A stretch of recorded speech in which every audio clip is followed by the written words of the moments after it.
ہم جانتے ہیں کہ نظر کا لگنا حق ہے اور اس چیز کو ہم جھٹلا نہیں سکتے ہیں، اگنور نہیں کر سکتے ہیں۔ نظر کسی کی بھی لگ سکتی ہے، تو اس سے یہ ظاہر نہیں ہوتا کہ نظر لگانے والا برا ہے۔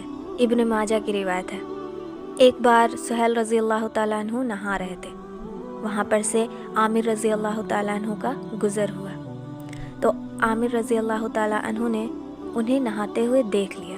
چونکہ سہیل رضی اللہ تعالیٰ عنہ بہت ہی خوبصورت صحابی تھے، انہوں نے کہا کہ میں نے آج تک پردہ میں رہنے والی کنواری لڑکی کو اتنا خوبصورت نہیں دیکھا کہ جتنا تم ہو۔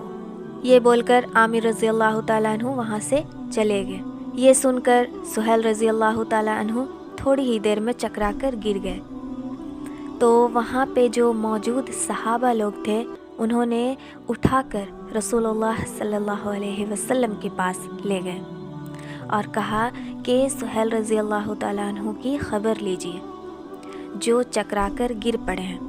تو آپ صلی اللہ علیہ وسلم نے پوچھا کہ تم لوگوں کا گمان کس پر ہے؟ لوگوں نے کہا عامر رضی اللہ تعالیٰ عنہ پہ۔ تو آپ صلی اللہ علیہ وسلم نے فرمایا، کس بنیاد پر تم میں سے کوئی اپنے بھائی کو قتل کرتا ہے؟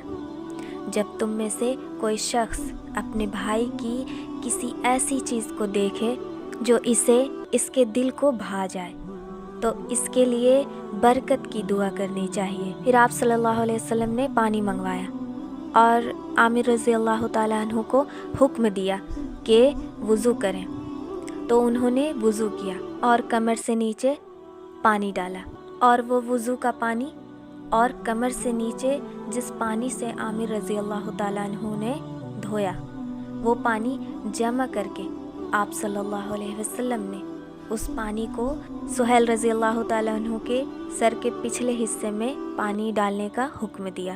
اس دوران سہیل رضی اللہ تعالیٰ عنہ بے ہوش تھے، لیکن جب وضو کا پانی ان کے سر کے پچھلے حصے میں ڈالا گیا تو وہ اٹھ کے کھڑے ہو گئے۔ تو اس حدیث سے یہ پتہ چلا کہ نظر کسی کی بھی لگ سکتی ہے۔